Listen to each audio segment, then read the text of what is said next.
Good evening. Please rise for invocation by Reverend Susan McCaffrey of Grace Episcopal Church, followed by the Pledge of Allegiance.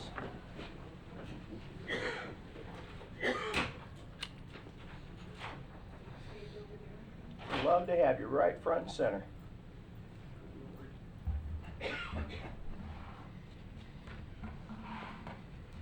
Let us pray. Dear Father in heaven, we thank you for your many and abundant blessings which you have bestowed upon us here in our community. We thank you for delivering us from the danger of Hurricane Dorian and keeping us safe, and we ask that you be with those who were not able to escape her wrath.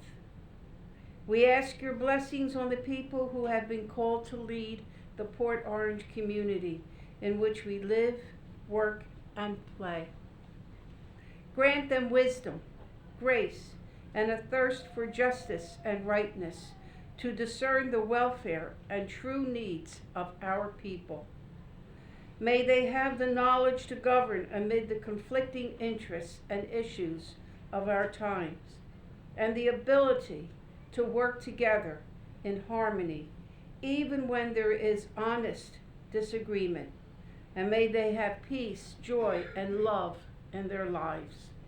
Father, we pray that the agenda set before the council tonight will please you and benefit those who live and work in and around our beloved city of Port Orange.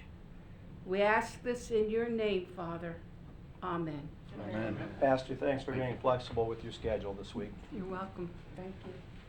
I pledge allegiance to the flag of the United States of America and to the republic for which it stands, one nation, under God, indivisible, with liberty and justice for all. Will the clerk call the roll? Councilmember Ford. Present. Councilmember Bastian. Here. Councilmember Spilner. Here. Vice Mayor Tremont. Here. Mayor Burnett. Here. Just want to let everybody know that during the city manager report, Jake is going to update us and give us a preliminary report on Dorian and the city's response. That's not on the agenda. It's simply a report. There's no action we have to take, but I wanted to mention that now just in case anybody was interested that we were going to be doing that at the end so that you know that that is coming. Police Department recognition awards, which we were going to do when the meeting was going to be held on Tuesday. They have had a very tough and trying week of double shifts and the like, so we're going to do that another time, and with that we're going to dispense with that and go directly to the consent agenda portion of the meeting. Any public comments on the consent agenda items?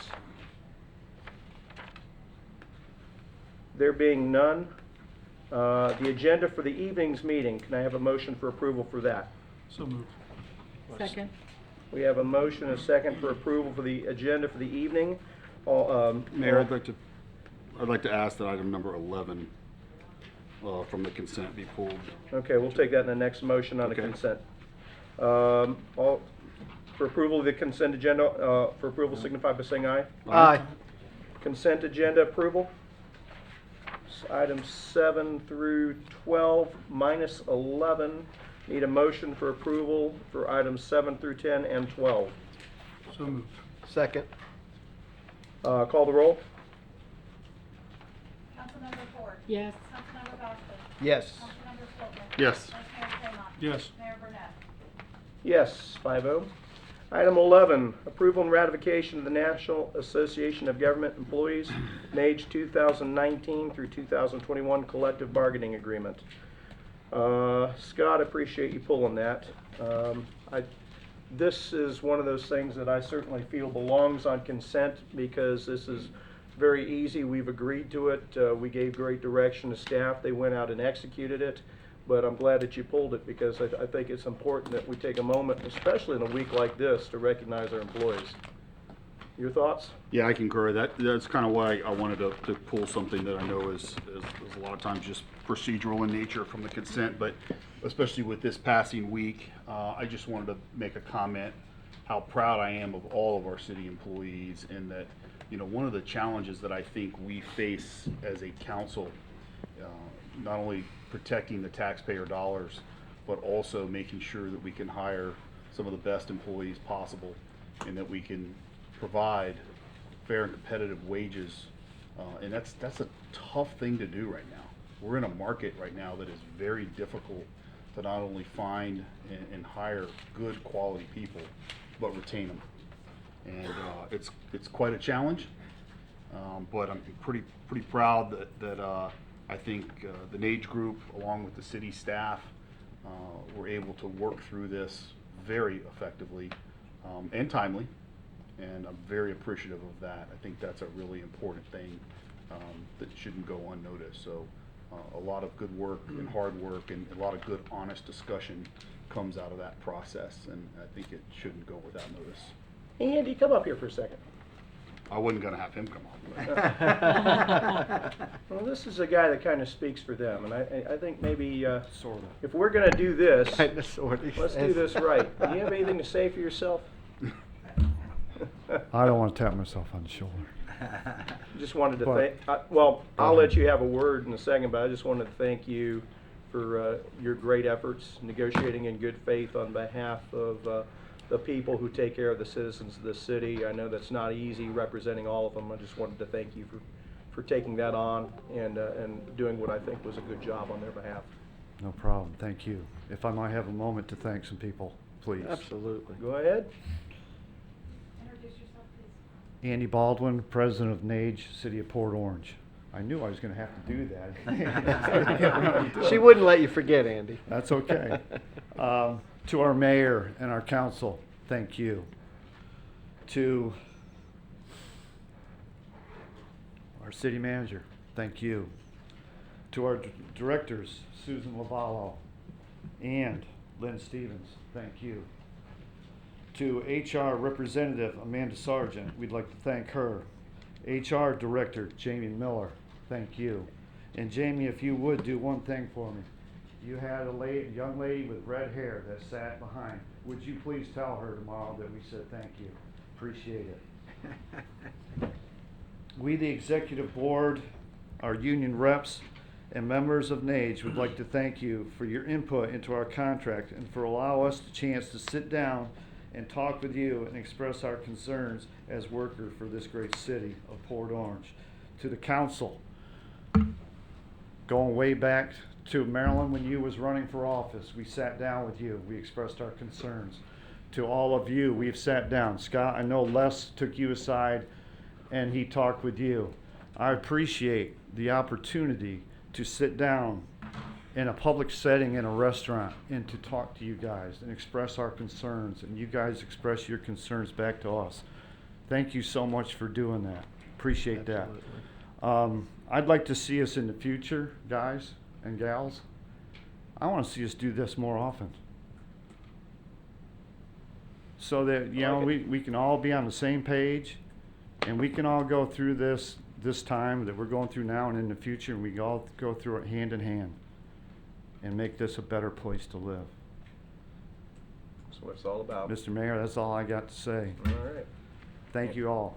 Appreciate it. Hang loose. Maybe some of these other people might want to say something to you. You may or may not like it, but we'll give it a shot. All right. Drew? Thank you. Thank Stay up you. here, Andy. You gotta take Yeah, this. yeah. You gotta take this It's, standing it's up, all man. it's all good. Yeah, Andy, I enjoyed sitting down with you guys, and we had a pretty lengthy meeting, but it was well worth it to see where you guys are coming from and what your concerns were. And I'll never have a problem doing that. So you want to sit down and talk? My door's open. Reach out. We'll make it happen. Thank you. They're not all here. You're here speaking for them, but please thank each and every one of them. We appreciate each and every one of our employees, whether they're on the front lines or behind the scenes.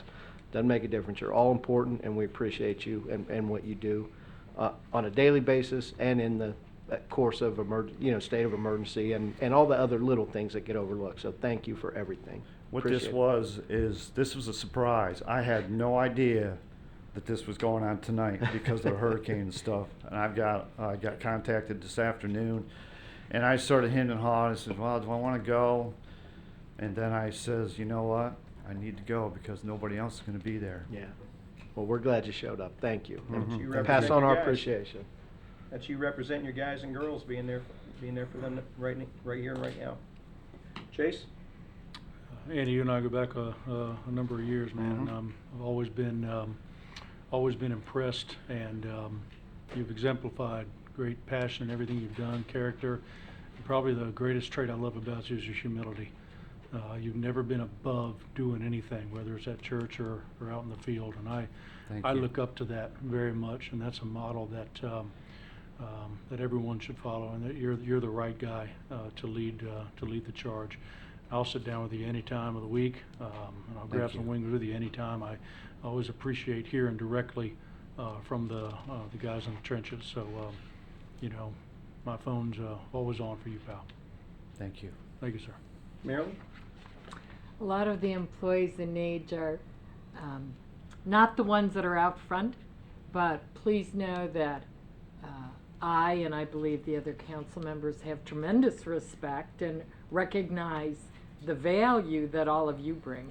As much as our police and fire, you're often the first responders when something breaks or when there's an emergency of the utility or sewer system or something like that. And so our citizens really need to know that you're there responding just as everybody else is. Everything that Jamie indicated during negotiations was that you acted very responsibly as well as very forthright and directly, which really made it, I won't say enjoyable, but it made it a positive experience, and it enabled us to really get down to what the important parts were for you. So I'm very happy that you ratified the offer that was made. Thank you. Just, well, echo all that and saying that we have a responsibility up here to be good stewards of the taxpayers' money and making sure that it's well spent so they get a good return on their dollar. And what you guys do every day and every night, because there are a lot of people in your union that work nights and weekends, and our water plant is never closed, for example. You do that.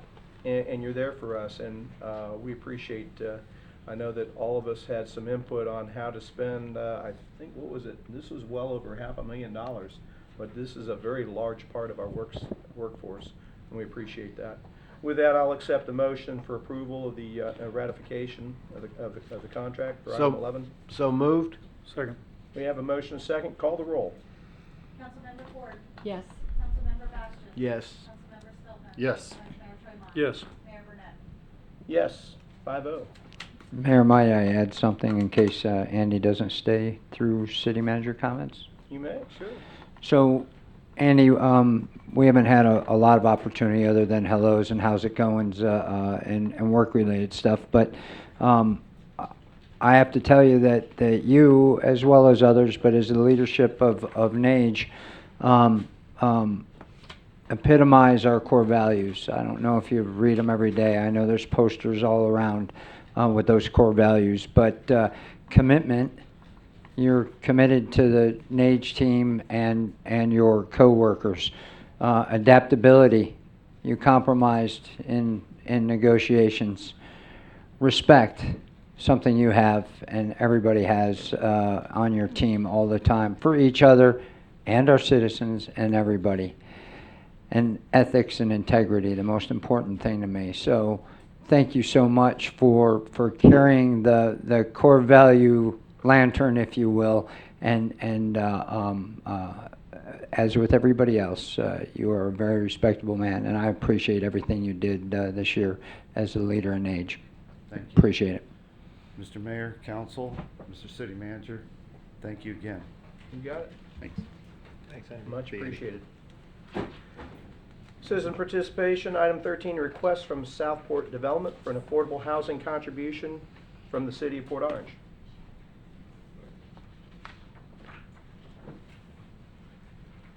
Good evening. Good evening. My name is Matt Lipoff. I'm the development manager for Southport Financial Services. I'm here on behalf of SP Creek LLC, our subsidiary, proposing Spruce Creek Commons. It is located at 4870 Spruce Creek Road in the city. We are requesting the number, it says 50,000, but due to some changes with the county application, that is now, we sent in a modified request to Tim Berman this morning for $54,000. That's going to be requested in the form of a grant, and that comes out to $500 per unit.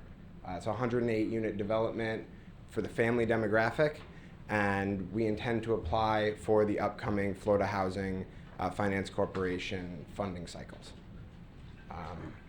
Provided a packet with some background information on the development, the site plan, kind of an overall financing structure. We've also included some information on us, our management company, and our project list.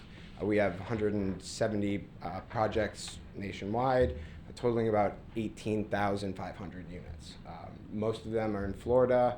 We have about 9,000 units in Florida, and that is constantly growing.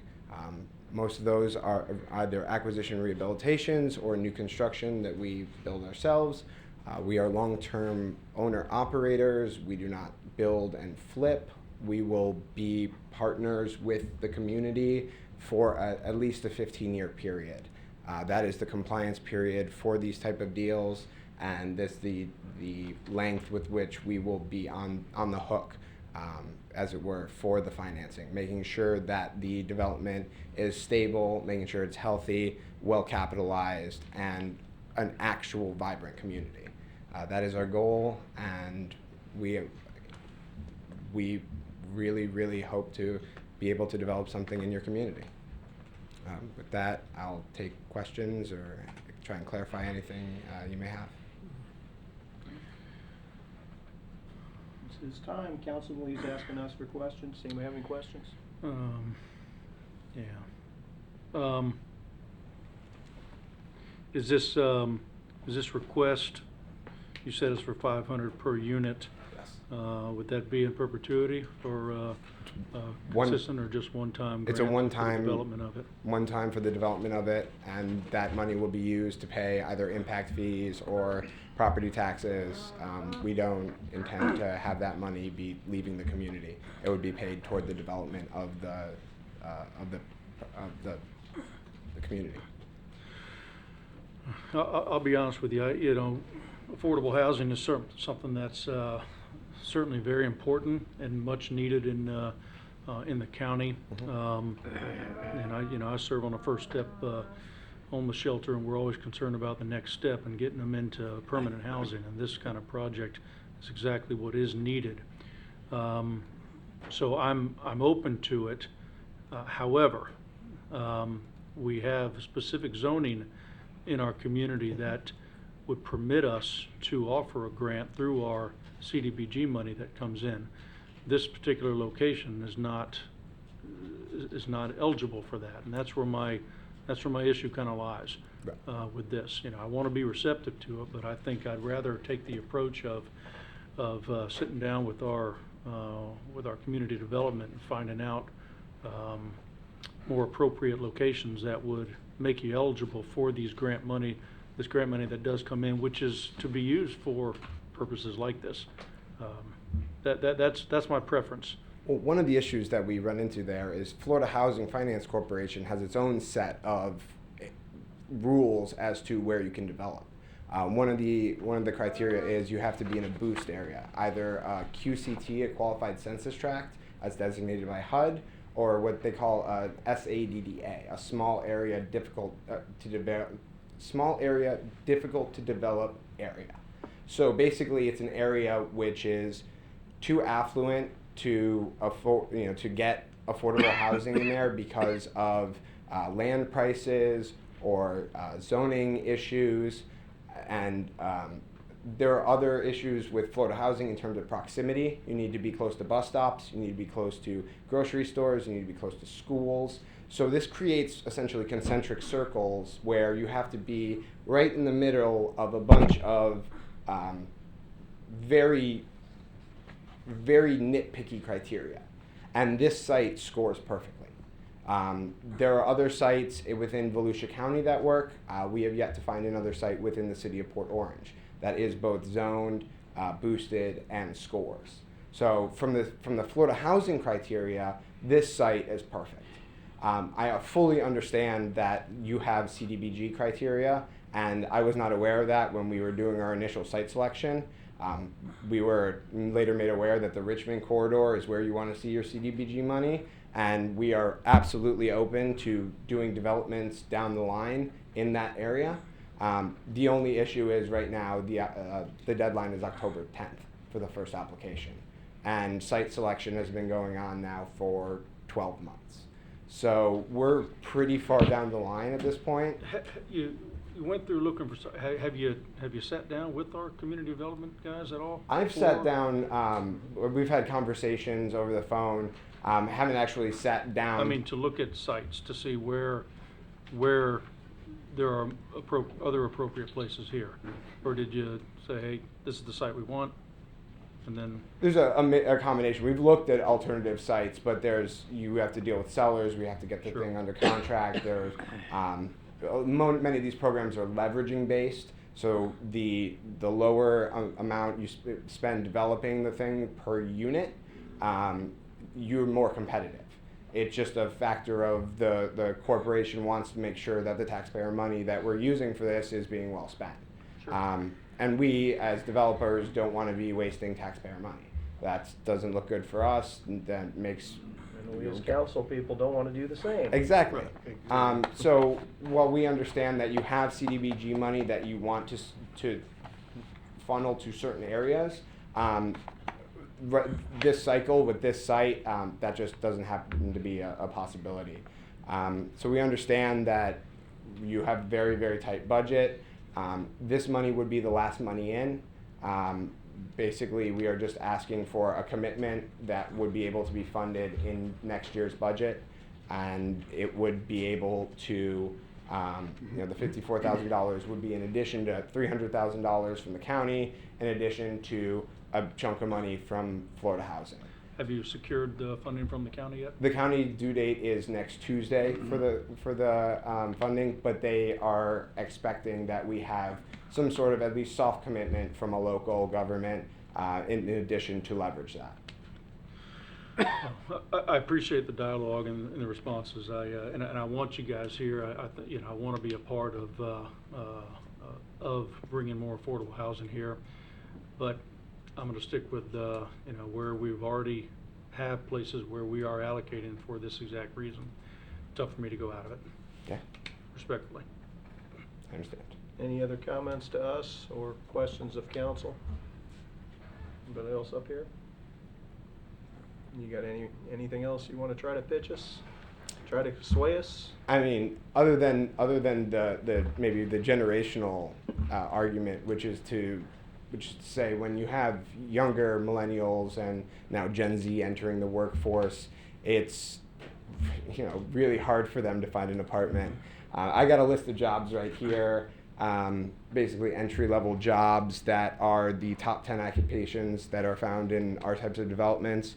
Talking about maids and house cleaning, cashiers, waiters and waitresses, custodial staff, cooks, nursing and health aides, retail, customer service, construction, and the drivers or truck drivers. Those are the bread and butter people in our A lot of your development. tenants, a lot of Those your- are our bread and butter tenants.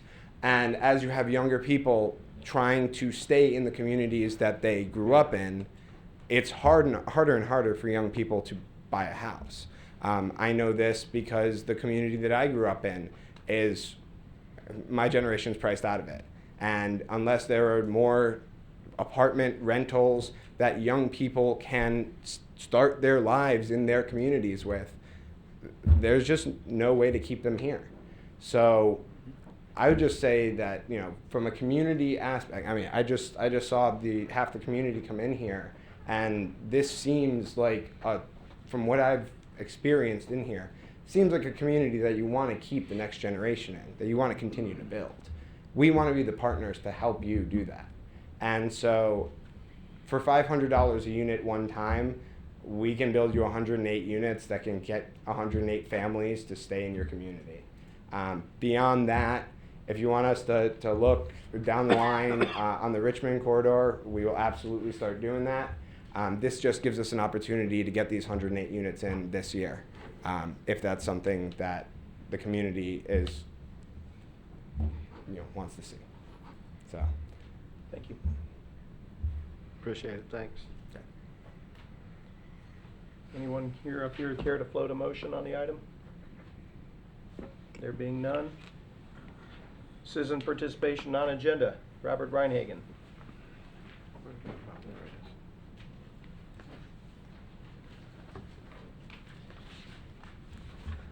Mayor, council members, Robert Reinhagen, 1425 Dexter Drive, Port Orange. On last month, the 6th of August, you passed a approval for a HUD CDBG annual action plan in order to support the Howe Avenue Stormwater Improvement Project. In this action plan, page 23, it talks about homeless and other special needs activities. It asks you to describe the one-year goals and actions for reducing and ending homeless, including reaching out to homeless persons and assessing their individual needs. And it says no actions are planned for FY19. Helping homeless persons make the transition to permanent housing and independent living. No actions planned for FY19. So what I'm suggesting and recommending is that with regard to the panhandlers, how this applies to them.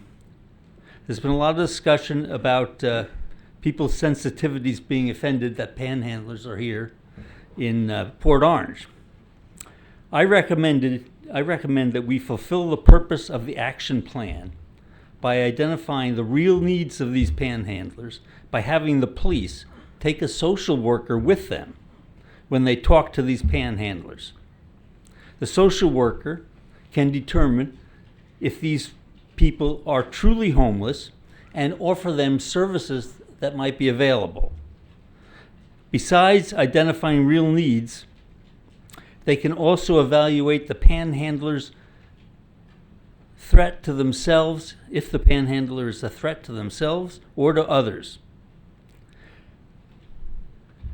To me, to have police officers confront these panhandlers without specific complaints is little more than harassment. So I would recommend that you consider this. There must be social workers out there with some of our partners in the county that could to assist you in this. Thank you very much. Thank you. John DuPont.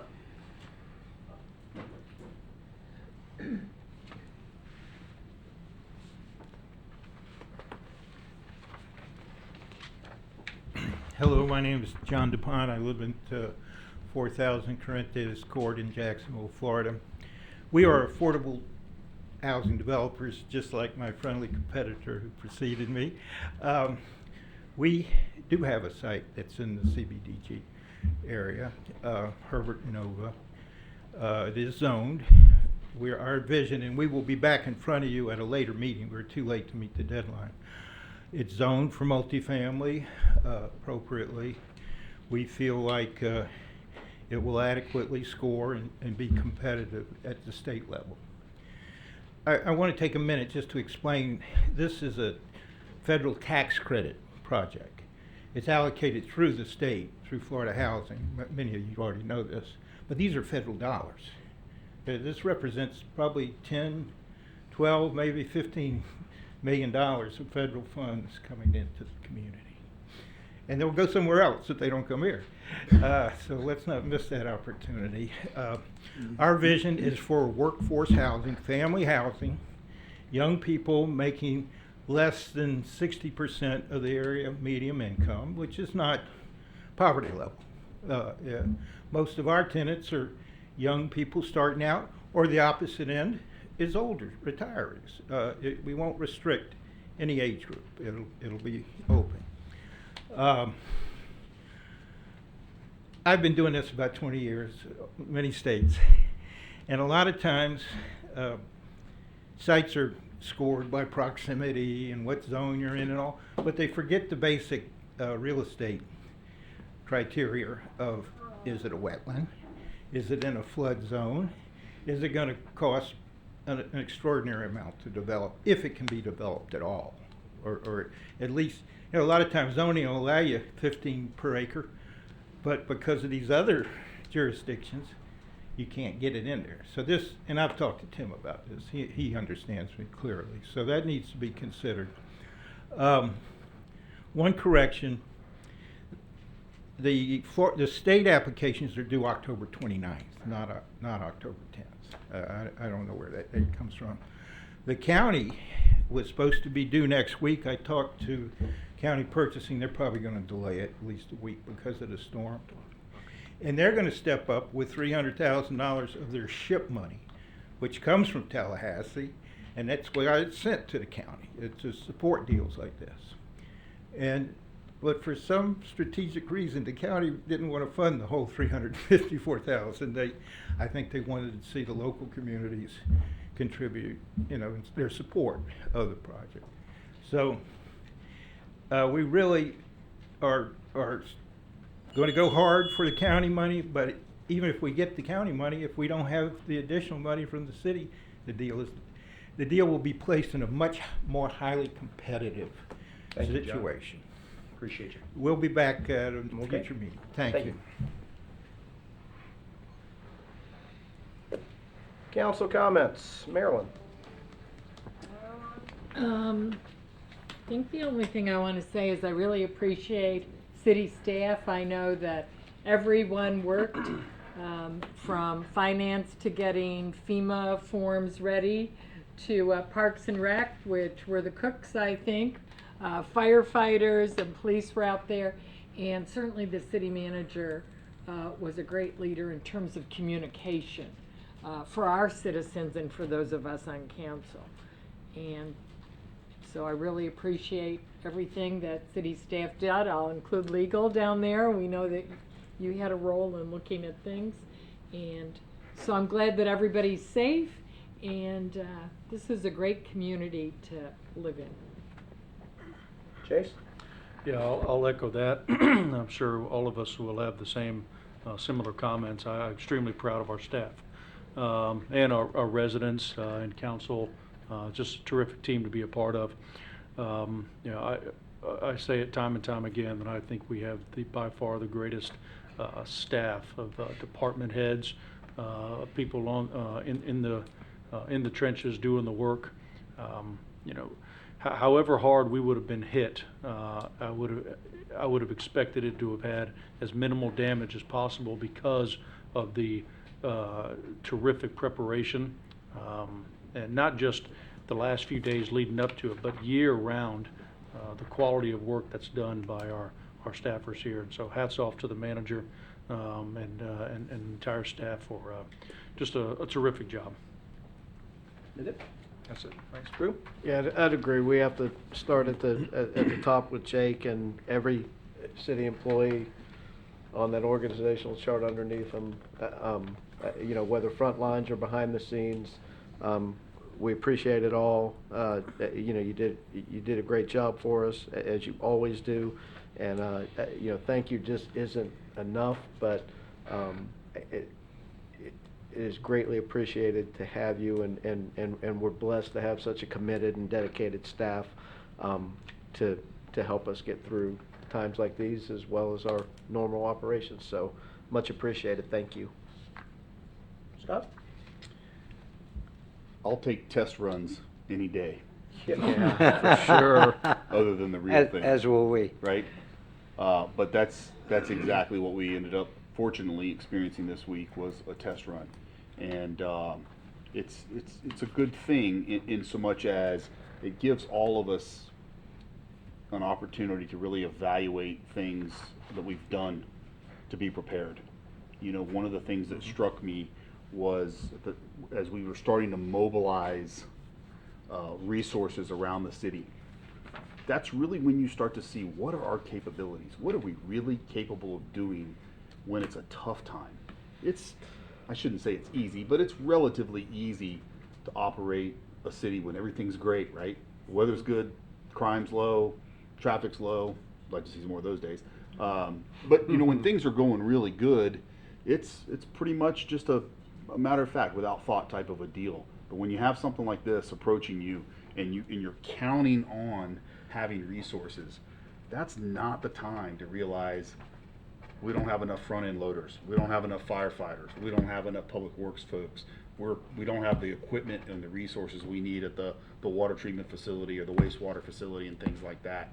Those are the times when you really truly get to appreciate and value and the resources that we have put in place to be able to take care of our residents. Somebody brought to my attention and they said, well, because I had mentioned the expectation of council, and they said, well, you know, it's not really the council's expectation that counts, it's the residents' expectation. And they're absolutely 100% right. And that's where we form our expectation. But it's the expectation of the community. And every community I get is probably going to have a little bit of a different expectation. And in some regards, I think our city holds their expectations a little higher, and I'm good with that. But great job by not only the city staff, but the residents as well. I saw so much preparation, people not panicking, people getting along at the grocery store and Home Depot and Lowe's. And I've seen that when it wasn't that way. And it's remarkable. You know, it's people sharing information saying, hey, I know you need a generator. I saw Lowe's just got 100 in, or hey, they've restocked everything at Publix, or Walmart's got, and it's just this sharing of information and this calmness. I didn't see anybody panicking. I didn't see people getting, you know, out of control. That's for me, just so I'm gonna call them back. I didn't see people getting out of control in the fuel lines or anything like that. And so what a great way to look at our community and really see the fabric of Port Orange during a time like that. It's impressive. It's very welcoming. It makes you feel good about the area that you live in. So those are my thoughts with that. And again, I'll take the test runs anytime. I'll play off of that just a little bit. And first of all, Jake, thanks to, I appreciate you, I appreciate your staff, I appreciate all our employees that were there. You know, I know that police and fire get a lot of credit, and they should, but this was a true team effort. You know, public utilities, public works, Parks and Rec, on down the line, everybody had a piece of this. And what Scott said about being there when the chips are down, I've got a lot of faith in you, and I've got a lot of faith in our people seeing that. It was an expensive dry run, it was an expensive drill, but I know that we're going to learn a lot from it so that we'll do it even better next time. Our citizens, I think, deserve a lot of credit because we are hurricane veterans in this town. And I hate the fact that we are, but we are. Took a walk down, Chase and I were out checking things out yesterday. We took a walk down to the end of the dock under the bridge in the middle of the day when it was real blustery because there were 8 people down there fishing. I made sure to take my cap off because I saw a reporter down there lose his in the drink. But those fishermen, men and women, were so excited because we never get this kind of weather to fish in. And I'm like, well, you know, I'll try not to order it up for you too often. No, we didn't want any more than this. But when you think about it, as big a storm as it was, 50 miles really is all the difference. 50 miles further to this direction, and that's not a lot when it comes to hurricanes. Totally different story, and we're not meeting right now because we're out doing other things. So in many, many, many ways, I love this town. I love the people in it. Y'all did fantastic, everybody, and we really, truly are blessed. Couple numbers, 500 tons of sand. We gave out more sandbags than we did for Irma and Matthew. It's up to 12,000. 1,200 tons. Tons. Okay, so I undersold us a bit. I mean, that's, talk about, we used more sand than we did for Matthew and Irma. People know how to prepare. And we had 4 places that could get it. Things were orderly. Nobody was fighting. That wasn't always true in other communities. People were helping people. We had volunteers that stayed there. Just ordinary people helping pour sand in bags for people through the slots. It was just absolutely amazing to go out and see all that. I couldn't be more proud of the city, and I couldn't be more proud of its residents, and I couldn't be more proud of our staff. Did you hear how much How much sand Jacksonville gave away? Uh, None sand. They don't give any sand to their citizens, so, I'm glad we're- it's good to be in Port Orange. It's very good to be in Port Orange. And Jake, you guys are accepting sand back, correct?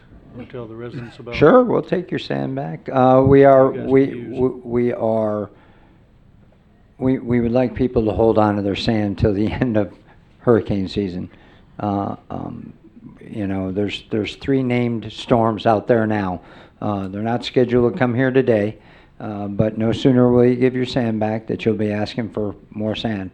So, I don't want it to go wasted. If it can sit nicely somewhere on your property, until the end of November, we'll gladly take it then. But if you don't have a place for it, we will gladly take it back at the Public Works Yard on Virginia Ave between the hours of 8 and 3 during the weekdays, starting Monday. Also, I visited a lot of retailers, restaurants, grocers, the big boxes, talked to a lot of store managers. They communicated with me very well, their closings and openings, so we could get information out on Port Orange Mayor Twitter feed. Really what I was impressed most with is they all had a commitment to making sure everybody had what they needed. Yes, their businesses, they're there to make money, but the real commitment they all had was to make sure everybody had what they needed. And the businesses opening up afterwards, they wanted to make sure people who had no power, no air conditioning, had a place to go for comfort. Just once again, I think that plays to the quality of this community. Before we met today, we did a proclamation from the city of Port Orange. Want everybody out there to listen that this September this month is Childhood Cancer Awareness Month. And in the United States, every year, this year, 15,780 kids will be diagnosed with cancer this year. That's 1 out of 285 kids in our country will experience cancer before they reach the age of 20. I'm not saying 1 in 285,000, I'm saying 1 in 285. So as we go gold in Port Orange this month, you know, October, when we go pink, has a very high awareness. We've been doing it for a long time. Cancer itself is a very personal disease, and I think it's important that we do our part as council wears our gold ribbons this month to help spread the awareness of childhood cancer and how tough that is on families. I've said beforehand, I think it's symbolic that they chose gold. Gold is a valuable commodity. It's a treasured element. And if there's anything more treasured than our children in our community, I think choosing the color gold to signify was perfect for that. Wanted to mention to everybody, next week we will have first reading as planned on Wednesday the 11th for first reading of our for the budget and our millage rate. Jake and I Jake went through and found what we were requesting to try to get us down to about 3.5%, and he's going to recap they'll be part of our packet for next week, but he's going to recap those for us. He's going ahead and doing those things on his authority, and he'll recap those for us in the weekly so we can go through all those. But he's made those decisions, and that's what we want to do, and he's gone out and done that. So I've got to thank you once again for sharpening the pencil. Mayor, I'm gonna put that in an email, and I'll arrange to have it put on the website as well. Our staff is still wrapping up the Right. so the weekly probably will not happen tomorrow. So I'll get that information out to you separate from the packet, and somehow get it to the general public so they know ahead of time what items I found in the budget. And I just wanted to mention, during citizen participation, Robert Reinhagen stood up and talked about the fact that there's no action plan as part of our HUD CBG stormwater improvement plan in relation to homelessness and panhandling. That is one program and one element. That does not mean, because we've all sat here and talked about it, and he's right about that, but I want everybody to know that we have talked about ad nauseum the impact of homelessness and the impact of panhandling on this city.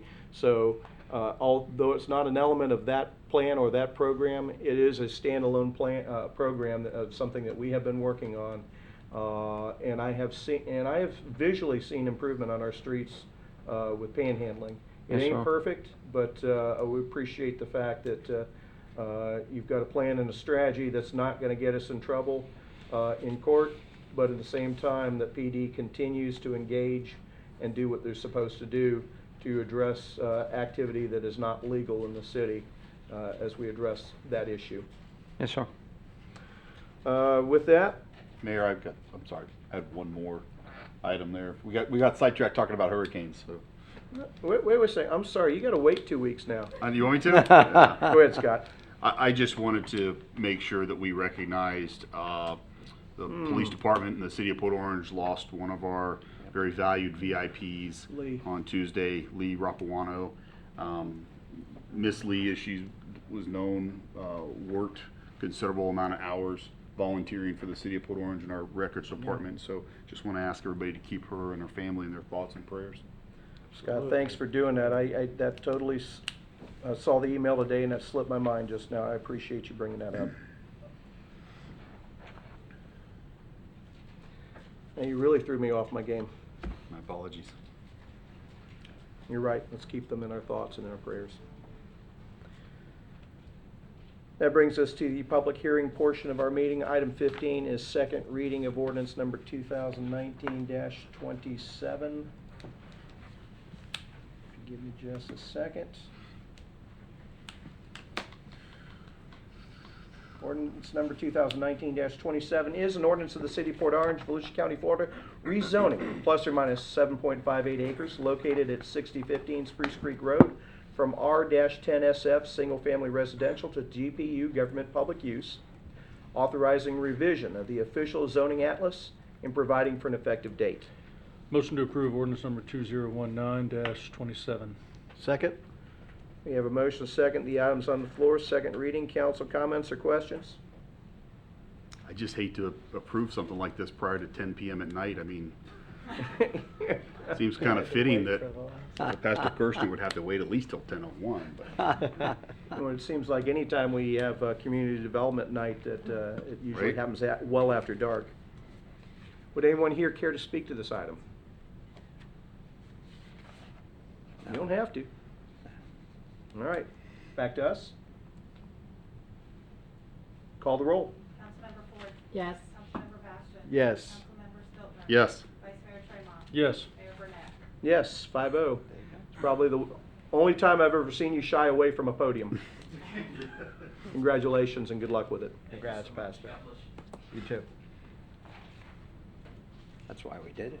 Second reading of ordinance number 2019-28. An ordinance of the City of Port Orange, Volusia County, Florida, amending the Land Development Code, Chapters 2, 17, and 18, relating to definitions and interpretations, zoning district regulations, conditional uses, special exceptions, and permitted uses with special development requirements, providing for repeal of conflicting ordinances, providing for severability, and providing for an effective date. Motion to approve ordinance number 2019-28. Second? I was starting to worry there for a second. We have a motion, we have a second. The item is on the floor for discussion. Council comments or questions? No, second reading. There being none, anyone here care to speak to this item? There being none, back to us. Any other comments? Call the roll. Councilmember Ford. Yes. Councilmember Bastian. Yes. Councilmember Stiltner. yes. Vice Mayor Tremont. Yes. Mayor Burnett. Yes, 5-0. Granted, that one wasn't exciting. It wasn't near as exciting as the one before that, but Important nonetheless. it is such. Regular agenda item, authorization for revisions to the Parks and Rec fee matrix. The recommended motion is to authorize staff's implementation of the revised matrix and to authorize the approval levels for staff and the manager consistent with this agenda item. May I have a motion? So moved. Second. We have a motion and a second on the recommended motion on item 17. I gather since you're sitting up there close by and smiling, Susan, you're going to tell us what we're talking about. Yes. Good evening, Susan Val, Parks and Recreation Director. I guess about 24 months ago, the Assistant City Manager did a presentation to the council on a fee matrix that we would use as a tool to approve fee waivers for community members looking to hold special events or functions in our parks, to provide some information to the council to make those decisions. So we reevaluated that, and in looking at what we do in Parks and Rec, the maximum waiver we give to our children is 75%. So we were trying to look and the maximum they can get here is 85%. So we were looking at trying to bring it together so that the maximum would be 75% for our community members also. Excuse me. So what we did is we took a 10% adjustment out of the section titled Activity or Event Aimed at Promoting and Facilitating Physical, Social, and Cultural Activities in the Community. So we just changed the rating a little bit to weight it a little bit more so that that would then be the maximum that they would be able, if they meet all the criteria, the maximum waiver they would get is 75%. And then they would be required to pay the 25% balance to the city for those functions. The other request that we have is to grant staff the authority to approve those fee waivers based up to $3,500, which falls in line with our purchasing policy. And then from 3,501 to 25,000, the manager could approve. Anything over 25,000 in waivers would come back to the city council for approval. Of And course, that mirrors what we do for other things for purchasing. yes, sir. And of course, anything that we weren't comfortable with approving, we could then also kick back to the council to ask for you to review and then approve those events. So that's really what we're in front of you today. If we're here to try and get your comments and what direction you'd like to see, then we will work with our attorney's office to bring back a resolution at a later council date to memorialize whatever changes you'd like to see. Okay. Questions? Want to start on this end with Scott this time? No, I don't. Drew? No, I don't have anything. I think it's a good plan. I appreciate your efforts, and that, you know, we should keep everything in line. Chase? No questions, Mayor. Marilyn? No, I'm in favor, but I think the consistency is good, and I really think the rationale that what you do for the kids is make them bear 25%, I think is also fair for community groups. Good job. Thank you. One of the things I do like about it too is that these smaller amounts, consistent with the spending authority that we've already granted for other things. I hate it when we tie up, because basically we have 2 meetings a month, and those groups have to come out here, and they might have to wait a significant amount of time for something they have to put a lot of planning in for some of these smaller amounts. I like the idea that we're taking that bureaucracy out of the equation, and we're able to make good, solid decisions on their behalf more quickly. Yes, sir. And you know, one of the reasons that that you and I talked about when we first started the fee matrix and have them come to council, it was an opportunity for them to get in front of the podium and kind of talk about what they're doing, and you do it every time. Can I get they that still number can. again? Can I? So that's the thing. I don't want the process to delay them making all the preparations, but it doesn't stop them from coming here during citizen agenda and telling everybody what they're doing and having you repeat it to the public, so it's put in the record and everybody can go back and figure it out if they can't get it any other way. So we'll make sure that they know that just because it's getting approved doesn't mean they can't come to council. They still have an opportunity. And Marilyn, I don't know if you knew this or not, but this was something we put into place because Bob pushed it for a long time.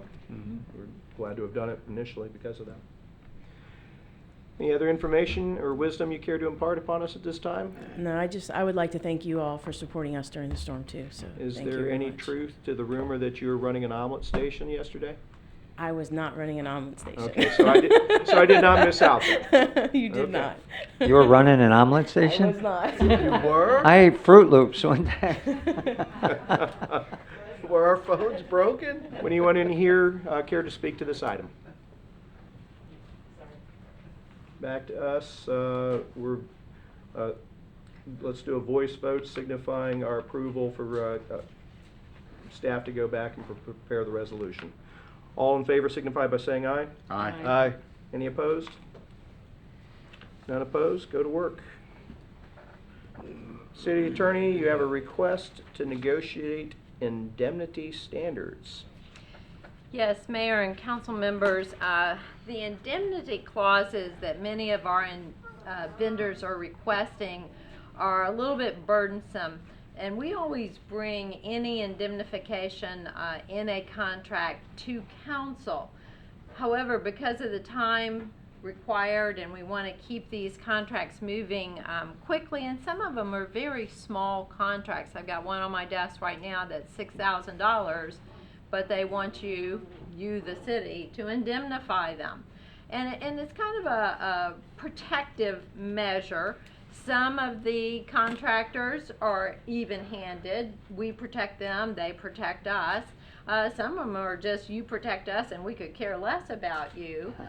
So we're looking at trying to set a standard. Now, we intend to bring this back in an official document, either a resolution or ordinance, for your formal consideration. But we've got these contracts that we are holding, and I don't want to hold them unnecessarily if we can arrive at some reasonable language. We've placed some language in this agenda item that was prepared a couple weeks ago. And this language recognizes that sometimes indemnity is appropriate. And we've identified those circumstances where an indemnification is not unreasonable. We would expect it even if it went both ways.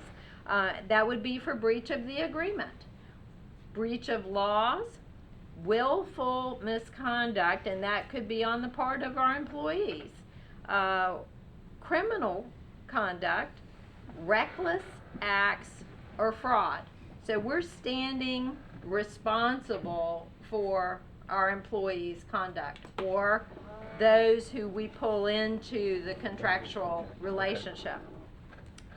There are limits. Now, state law has a specific limit on the city's indemnification of others, and we've come up with something a little newer. And a lot of vendors will say they will indemnify us, but they limit it to 12 months of the value of the contract. And we think that's reasonable. Small contract, small indemnity. So we recognize that that's a good limit, and in any event, not to exceed, of course, the statutory limits. We like language that would say whichever is less. That way it's tailored to fit these smaller contract items. Lastly, there would be no liability for incidental damages, indirect, special, consequential, and punitive. And we see this language a lot with many of our vendors. So we believe that is probably pretty much standard in the industry. So I'm seeking your authorization for the city manager and myself to work in this direction with your authority. Questions or comments? Scott? Who exactly are you negotiating with? The example you have before you talks about HSA Bank, who handles our FSA program and high deductible program deposits. In that case, the vendor is a bank. Okay. This is just for an example. So Okay. where you see bank, it should be contractor or vendor. Where you see employee, it would normally be city. In that particular case, it happened to be the employee deposits that are in these savings plans. Do we think that this would have any positive or negative effects with different contractors wanting to do business with the city? I don't think it will. Our hope is that when it is formalized, it will have a positive effect. Many contractors, when you say it's the law in Florida, don't argue with us. So it's the law in Port Orange, I hope will be equally respected. That's all I got. Do anything? No, it works for me. Chase? Marilyn? I think it makes sense to develop language that you can use across a variety of situations. It's being efficient. That's our goal. I think it's good to have boilerplate language to first of all, improve efficiency, but you gotta be consistent too. The only thing that I would caution is that I want us to be protected because we're protecting our taxpayers in the process. What I don't wanna do, and this is a balancing act, is add additional bureaucracy unnecessarily. So making sure that language doesn't do that, I think that's important as well. When we become more bureaucratic for the sake of protecting, and then nothing gets done, then we're not becoming efficient, we're becoming inefficient. So that would be my only caution.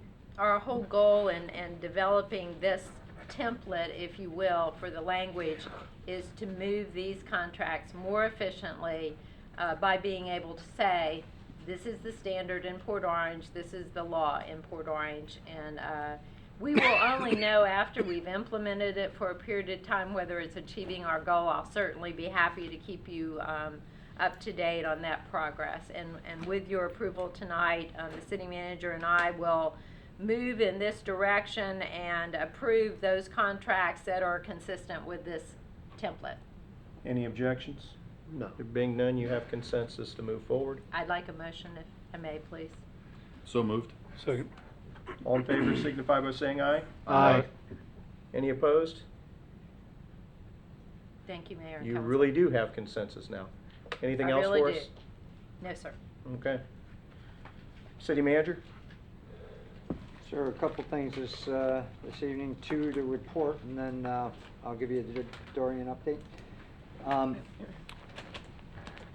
Staff is at the point where we need to start involving a bunch of stakeholders in the development of the rec, the change of our gym out here to a community center. And we're requesting that you all seriously consider spending about 4 hours. We're saying on a Saturday because 4 hours gets pretty late on a weeknight, especially with the people that need to be there. 4 hours on a Saturday, have a joint meeting with the Parks and Rec Committee or the Parks and Rec Advisory Group and council and the stakeholders, such as Art House, our user groups, and a robust public participation, so we can kind of form a vision of what the rec really wants to be. Susan knows what she wants it to be, and it looks nothing like what I want it to be, and so or it's not where Susan wants it to be, but we'd like to get as much consensus as we can in a Saturday meeting and get a lot of participation and come up with a good plan so we can send the results to the designer and have them design something that the majority of the people that use it are going to be happy with. We did a similar charrette like this, which we had a couple hundred people show up for Right. Riverwalk Park. Yes. And there's certain elements in that park that are now that would not have been there before. That stage would not have been there. Right. The splash pad would not have been there. The general design of the grass field probably would have been very different.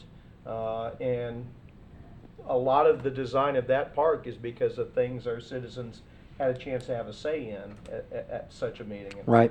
I think it'd be a terrific thing to do unless anybody has an objection up here. Doesn't look like it. We'll get together with Robin, Parks and Rec Advisory, and come up with a good date or a bunch of dates and try to farm them out to you all for Be very approval. careful, it's college football season. Well, It's also hurricane season. that's a good opportunity. We could do it in the EOC. There we go. Especially yesterday around 3 o'clock. Secondly, sir, I talked to you briefly before the meeting, but due to Hurricane Dorian, the county staff has adjusted their budget hearings. I think their budget hearings were supposed to be the 3rd and the 17th, and they just bumped it to first reading on the 17th and second on the 24th. So now our meeting and their meeting coincide. The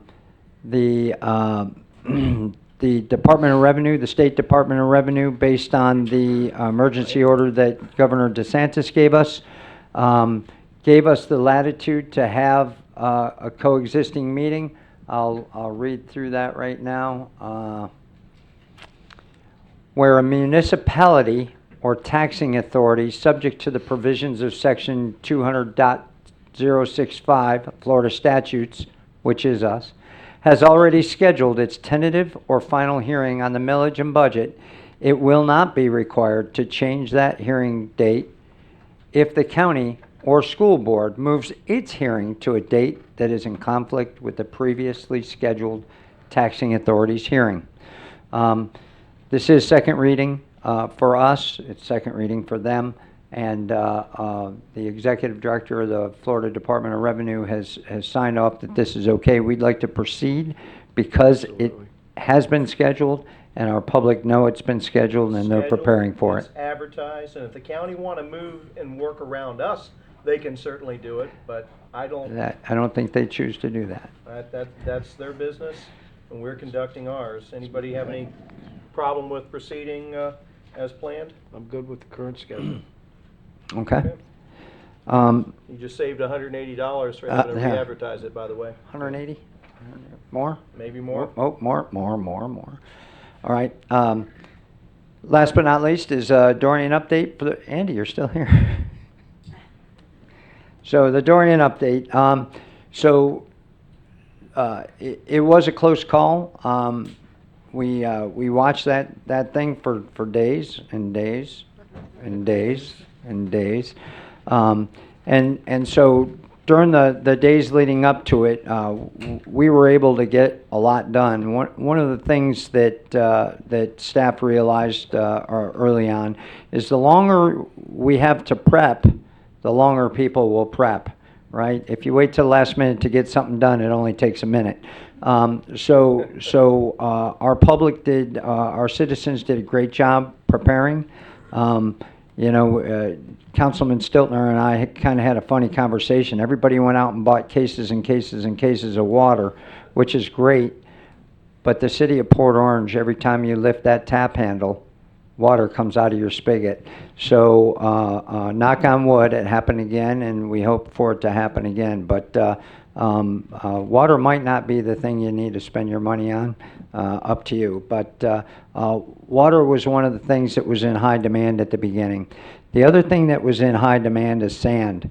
And I firmly believe that if I doubled the amount of sand we bought, people still would have been asking for sand.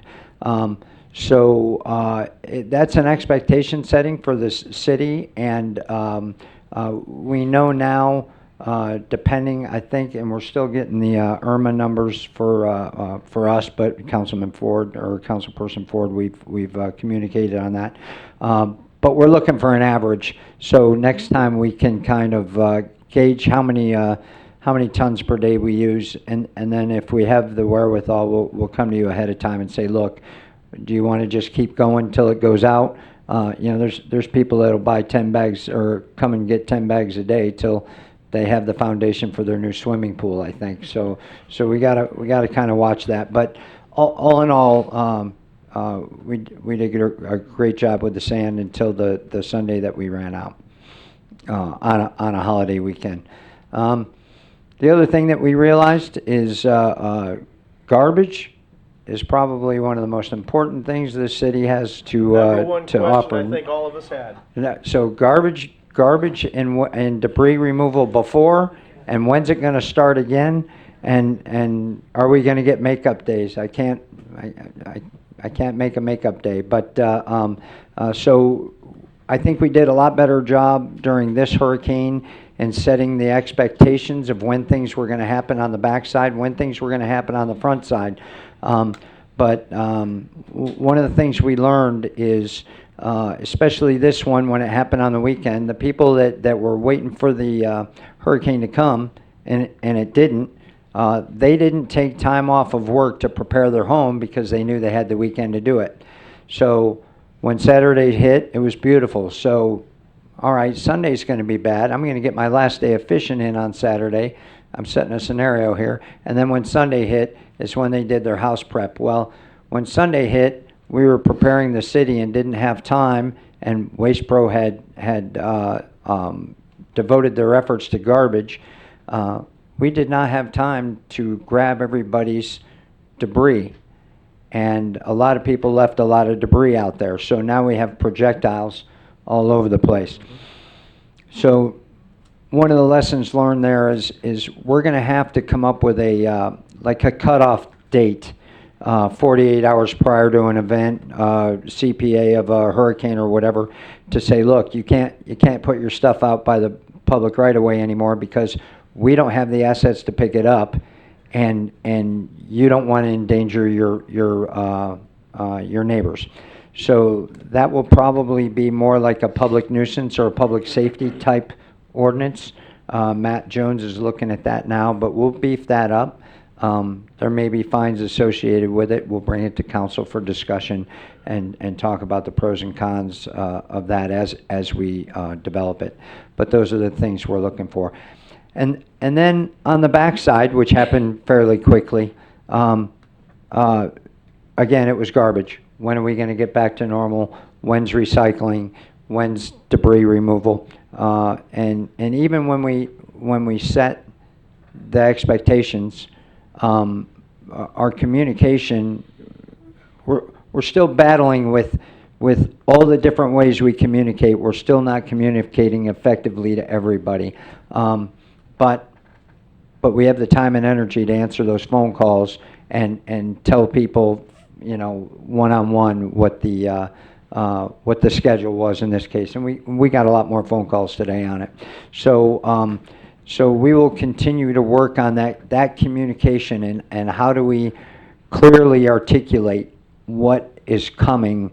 And we sent out a Everbridge note, and people called and asked us exactly, we repeated exactly what was on the Everbridge note, and they said, thank you so much for telling me that. But it was in the Everbridge note. So those Everbridge notes, I think it's, when you get the voicemail, you're kind of like, I don't want to hear a machine. You hang up the phone and you call the call center. Luckily, we had a lot of people in the call center, and they support it. Hey, not every city ran a call center. Well, so that was another thing. We got a phone call from one of our councilmen saying, hey, what's the call center number for one of our sister cities? We said, we'll get that for you and be right back in touch with you. Yeah, not so much. So my hat's off to Sherry Cadenhead in the customer service group, which is phenomenal. Anyhow, rising to the occasion in the call center and answering those phone calls with empathy and understanding. It's a great group of people. So those are some of the lessons learned. Most of you were in the EOC at one point or another and saw how it works. One of the issues is our sleeping arrangements, and you know how big that EOC is. So be careful when you put a police chief and a fire chief in an EOC for 12 hours at a time with not much to do. So yeah, I thought you used napkins to wipe your face off after you ate a ham and cheese sandwich. They use it to plan how to carve out a sleeping arrangement in the EOC. So in typical City of Port Orange fashion, we're going to put a wall up somewhere and carve out a little sleeping area so people don't have to live with the anxiety of how am I going to get to the EOC to the YMCA and back to the EOC. So we'll see about that and throw it on the capital improvement plan and see if it holds water. We're going to look at a few FEMA grants to see if we can pay for it with OPM. But those are some of the items. We also learned a lot of operational things about what to do. Snagged some best practices from the city of Daytona and a couple from the county. And by the way, the county EOC, black and white compared to Matthew, they've come a long way. Good. and we're getting the software program WebEOC that they use, so it'll integrate phenomenally. It's great, but We'll still embed a person there, right? yeah, well, yeah, it's Robin. Yeah. It's always Robin. Sorry, EOC. So, but yeah, it was a great relationship. We stayed in touch, and it worked out well. So for a dry run. Nah, I think that's it. Unless council asks questions. I think as we go, more questions will develop, but I've just got to say that I'm still quite proud of the effort. I like it when it's an expensive drill, but Right. for the love of 50 miles on a path for a storm that large, I just want to say that we were very lucky. There were areas that were not. The Carolinas are getting it right now. We all know what happened to the Bahamas. If people are interested, there are a number of groups that'll be working on that. There are a number of groups that'll be working on that, and there will be some phonies out there, so be careful who you give your money to. One such group was featured in the Port Orange Observer online, so if you want to read about it, Tanya, thanks for writing that. Go to portorangeobserver.com and you'll see Volusia Group Organizing Aid for the Bahamas. Scott, appreciate your efforts for that. And I'm sure that that'll be one of many, many efforts. They're going to need our help. Let's do it. With that, council committee reports, police pension plan. Got it right here. For the quarter, net of fees, 2.98, fiscal year to date, 2.68. As of June 30th, the fund held just a value of just over 40 million, and it's up a little bit since then. I don't have the exact number because the market has increased since the 30th. There's been some ups and downs, but we're hovering a little bit over $40 million in that fund. And it's been a respectable year, but not to the assumed rate of return yet, but there's still time in the quarter to get it done, so we'll see. Fire pension plan? We met on August 19th, and I plead recovery. I didn't bring my notes as to how much they were making, but they did pretty good. We had a disability hearing as part of the meeting, and the request for disability was granted. We meet again next in November. River to Sea TPO.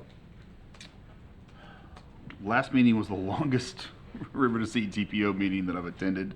The agendas and the discussions are They growing. said they had to pick you up off the floor when it was Man, done. it was pretty lengthy. In fact, myself and quite a few others we had other obligations and had to exit the meeting before it was completely over, especially with the events that were forthcoming. But a couple of highlights. So Secretary Shannon from FDOT District 5 was there and spoke at length and talked about vision and future planning into the actually going all the way into the year 2045, and some of the regional hot areas that need to be focused on.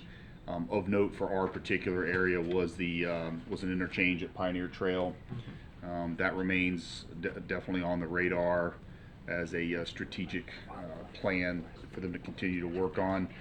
Also, the Williamson corridor, a lot of challenges remain there.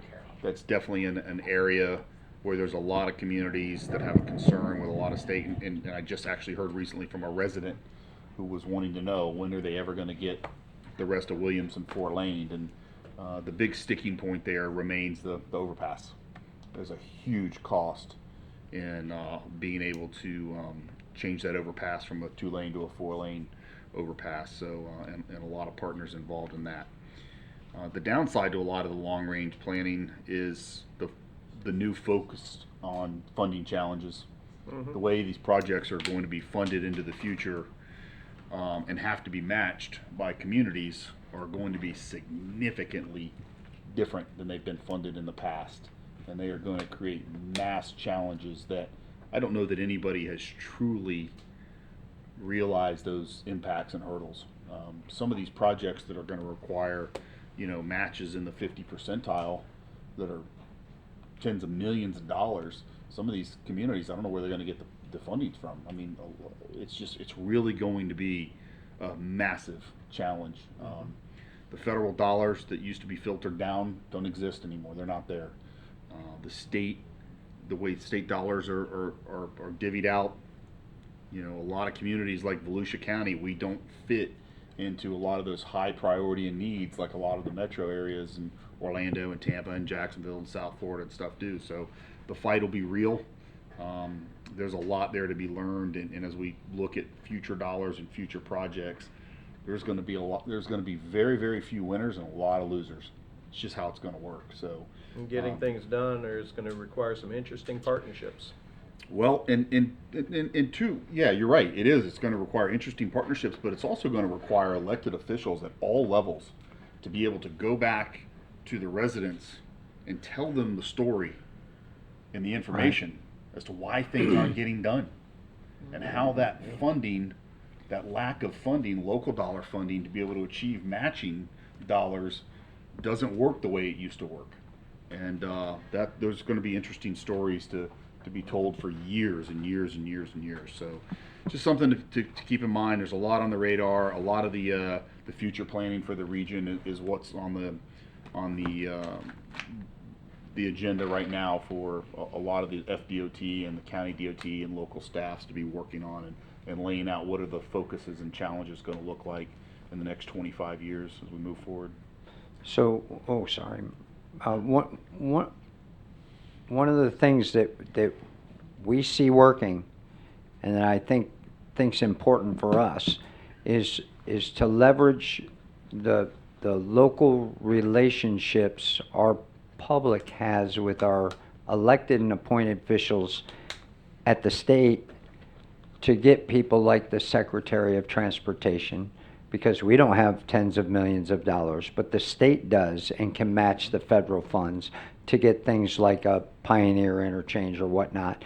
But leveraging the people out in the city, it's none of us, but it's the folks out in the community that can go up there and leverage that for the good of the community.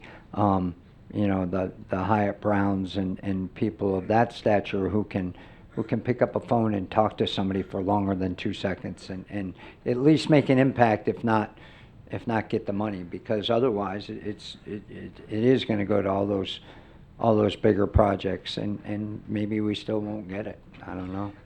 I think that's sorry, Marilyn. I think that's very important, right, what you're talking about. And I think really one of the things we need to do, and it's at some point we need to find some time and workshop the discussion really in depth as to how these funding mechanisms work. Sure. Because they are complex, and even when you think you fully understand them, you don't fully understand them. There's a lot of tape tied to some of this stuff, but we need to understand. That's why we got you. Yeah, I know. Yeah.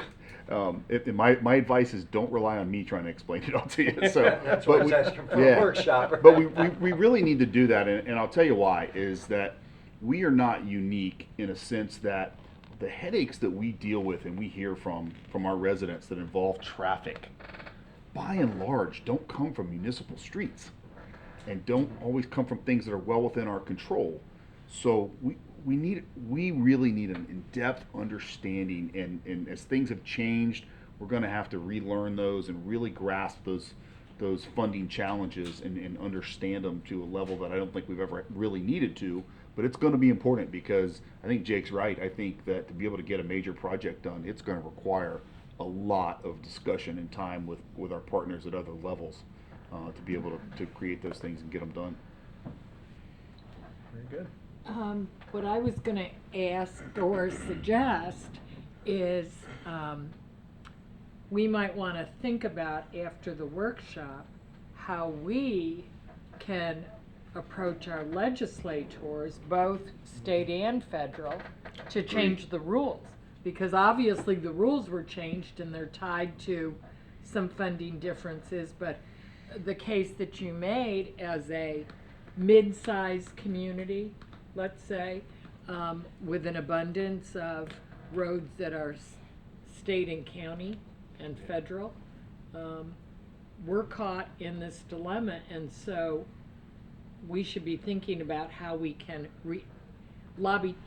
we can advocate to get the rules changed or definitions changed. So we might qualify for more dollars. It will always be a challenge. The winners don't want to give up what they got, but it's a fight worth fighting. Anything else on that one? Nope. First step, I understand you might have some better news for us. Well, at least an update. I'll try to run through some of the highest points, give you an update where we're at. We're in the process of hiring an executive director. We have a couple volunteers right now. One is not a volunteer, but now is being paid, doing full-time work. That was something that I opposed when that was brought up. Nevertheless, we have people that are working right now, but in the process of hiring a new executive director. Building readiness, we're told October 1st where we should expect a certificate of occupancy. I personally don't think that is an appropriate timeline, but I'll caveat that with the fact that I'm not a contractor. When I walk out there and I do the tour of the building, it doesn't look anywhere near ready for just a couple weeks away. However, they're sticking by that date as of my last update today through email. Another issue that was brought up was an idea of having Flagler County jump in on that. They've offered about, I think, $250,000 or $200,000 to secure 15 beds. That did not get too much traction. At Thank least goodness. it was a little disappointing that everyone seemed to be open to the idea down the road, and I'm adamantly opposed to that, because not only they be pawning their problem off on Volusia County, it could become a dumping ground for First Step, in addition to the amount of services they'll require when people don't want to go through the program. They end up on our streets utilizing our first responders in that endeavor. So fortunately, it did not get any traction. It might be a debate we'll have coming back around later on, but I don't expect to see that for a while. The last thing is this, probably the most pivotal discussion is the safe zone idea. And I want to clarify, I know I've gotten an email, and I know there have been some of the council members have received some questioning on this, and I want to provide some clarification so you know how to respond to folks. There's the idea that I am pushing for the Port Orange to operate their own safe zone. Not exactly. The way it is, the way we have is there's three options there. One option is either have it right outside the door on site, or inside, believe it or not, has been a suggestion, or on site, out of sight, which is my preference in which to do it. The reason that I suggested that I would come back to Port Orange and advocate that we operate our own was only if the majority of people wanted to have the safe zone indoors, which I think would be an absolute disaster for the shelter, for the program. So that's why my position was, if the other option, if it were to be inside, that's when I would come back to the city and suggest, listen, for the sake of the project, we be prepared to operate our own. Also, the city of Daytona reserves the right, based on our last joint workshop with them, they reserve the right to nix a safe zone on site if it were to become a drag on their and a blight on their community, in which if it were seen out there, it was a bad visual, or if there's the unsafe factor of homeless people walking up and down 92, because you've got to have an open and close date, or open and close time on that safe zone. They didn't want homeless folks walking up and down 92 for obvious and justifiable reasons. Go ahead, comment? No, Why'd they build it out there? I mean, that's a possibility. well, I'm not here. I can't speak to that. But so I'm giving the facts as to where Just curious. where we're at. My opinion is we owe it to the cities. We owe it to the cities to do everything that we can to have the safe zone on site. I believe it needs to be out of sight of the general public. I'm not in favor of bringing back, the suggestion was also bring back to the council and ask for security to be provided by our city. And I said, listen, you know, you can't sell somebody a car and then go back 2 weeks later and ask for more money for it. So it's in bad faith if we come back, the first step goes back to the cities and ask to contribute more to get what was already promised for them in the first place.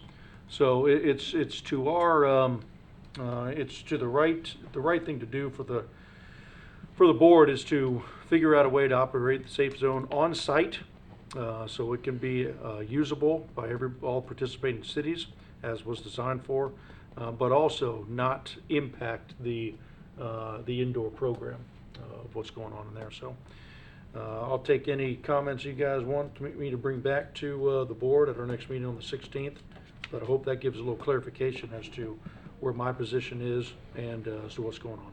Do you guys have another joint meeting scheduled with the Daytona Beach City Commission before you open? We do not, and I don't anticipate there being one. There were some questions that needed to be resolved in terms of construction, in terms of furniture, fixtures, and equipment that we had gotten.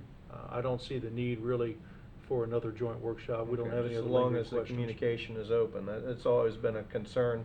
I always thought it was interesting that the project was well over 3 years old, and that was the very first time you all had sat at the same table together.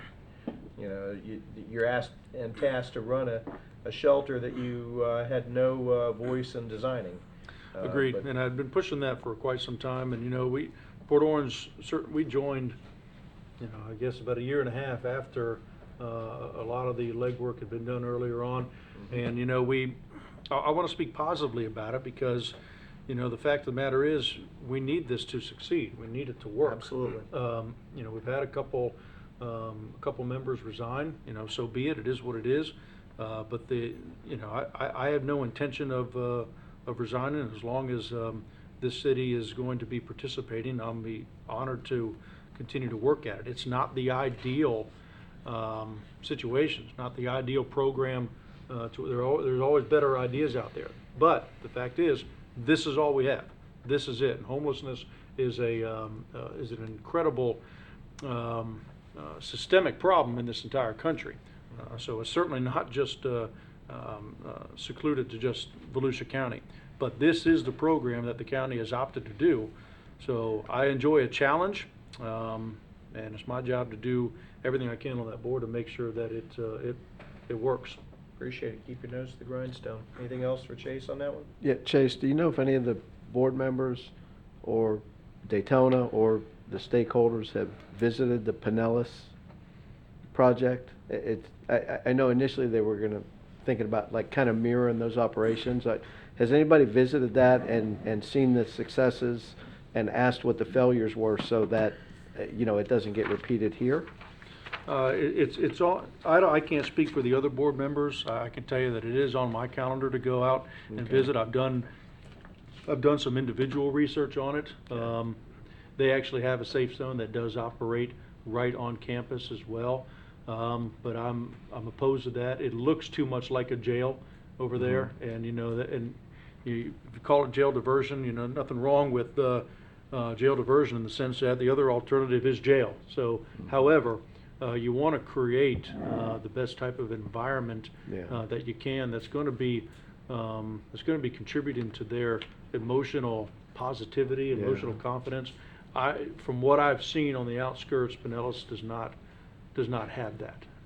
So you can be one or the other. You can either be come as you are, whoever you are, for whatever reason, and we'll take you in, or you can be the program that says, you know what, we're going to have a very specific criteria for you to get in, because that's really the way that you're going to have success in getting people on their feet. You can't be all things to all people.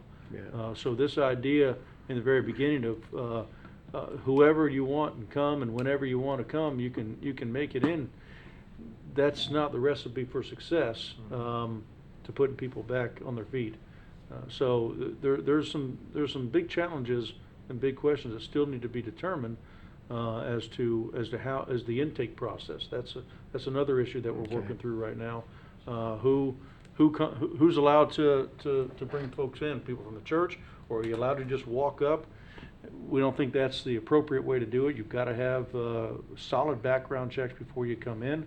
Our preference, my preferences right now, is that they be admitted only through law enforcement. And it's a safe zone for those that don't want the services of the inside operation? Yeah, and that's where Okay. that's where the challenge comes in, because here's another challenge. You have the safe zone on campus, then well, you've got the liability for that as well. So you got to be able to screen those folks that are coming in there, which makes sense to have it as close to the front door and close to security as possible. However, the closer you have it, the worse off it is for those people that are trying to get on their feet. If I've learned anything working with people trying to put people's lives back together, you want to remove them as far away possible from the crowd that brought them down in the first place. So if you have that crowd that is not interested in getting the help that they require, that they need, gotta you don't remove want those to influences. mix them with the folks that are trying to do the right thing. So it sounds inhumane to say, hey, let me find a spot for you out of sight on campus, but I don't want to deal with you. Sounds inhumane, but at the same time, we're offering a free cot, a free meal, a free program to get your life right. If you don't want that, listen, I can't offer you much more than that, other than here's a space for you that by law we're required to offer you. So it's really not an easy challenge, because you've gotta come through on the promises made to the cities that I remember sitting right there that when we decided, the big carrot stick was, hey, this will bring us compliant with the law. So if you renege on that offer to the cities, you can't do business that way. Chase, I would also offer I think there could be positive effect of having the safe zone close by too, because while you're, I think you bring a good point. You don't want folks that are making progress to be torn down by folks that may lead to that. I think the opposite can happen as well, where you have other folks who are looking out, maybe from the outside, looking in at that little bit of a distance, right? Maybe at a lower tier, saying, you know what, that doesn't look so bad. Maybe I will give that a shot. And I think there's value in that too. But I do agree with you. I think that the right thing for that safe zone is on site, out of sight. And I say that because there's a lot of folks that's where they're comfortable.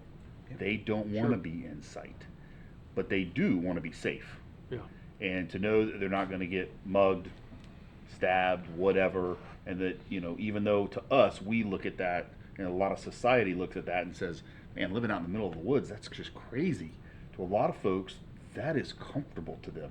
And if they're in the right area, that's what they know, and that's what they feel safe. And to get them to try to put themselves in a better environment, they have to be safe, feel safe through that process as well. And it's small steps. It's tiny, tiny little steps. But anyway, that's just my thoughts. As far as the Pinellas thing goes, just keep in mind the Pinellas model is not what it used to be. That's right. It has evolved significantly from where nobody pitches the Pinellas thing anymore. Yeah. That was something that was being done 3 years ago. Not so much anymore. And so that has evolved a long way from where that model was initially started and pitched. And it's had to. And I get it. So and our model here will probably evolve. I'm sure no matter what it looks like the day the doors are open this year, in 3 or 4 years, there will be significant differences. So we'll just have to see how it goes. Good word. And that's why I'm not hurrying to open up, because I'd rather open up the right way. And certainly there's going to be a lot of trial and error. And I'm more open to the idea of having it closer to the building because of a security issue. If we are liable, we've got to have people closer to watch them. I don't like it, however,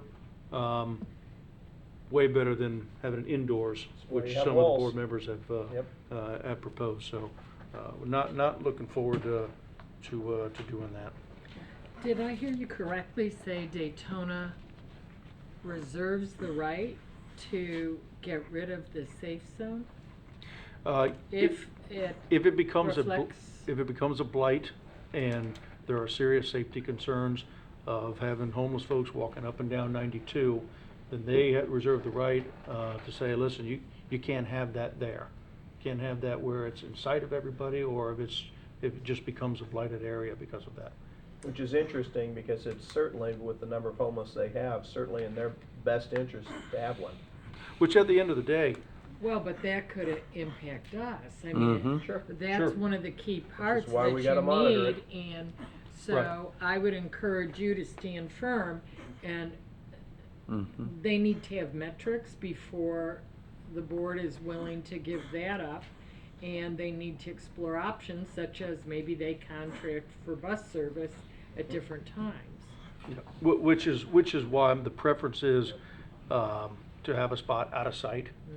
So it doesn't have the issue of a blighted visual. Or if you're gonna have it close to the building, then you gotta have it, at least, again, still out of sight, at least from the general drive-by communities. At the end of the day, though, I just don't see, and this could be my lack of law enforcement experience and experience dealing with homeless programs. I don't see the safe zone being really used out there because there's nothing there. There really isn't. It's not like they can go to get food and bring it back. It's a long walk out there. And I think they'd rather find their own means. But bottom line is, for us as a board, is to act in good faith and provide a place where we are legally protected and we can protect our parks. Right. So that's all I got, Mayor. Okay. I'll hold the line. With that, we've met last week on a Friday morning. We've met this week on a Thursday night. We're gonna meet next week on a Wednesday, but we promise, in 2 weeks, barring another hurricane, we'll be back to regular Tuesday meetings. With that, if nothing else comes before us this evening, have a good night. Good night.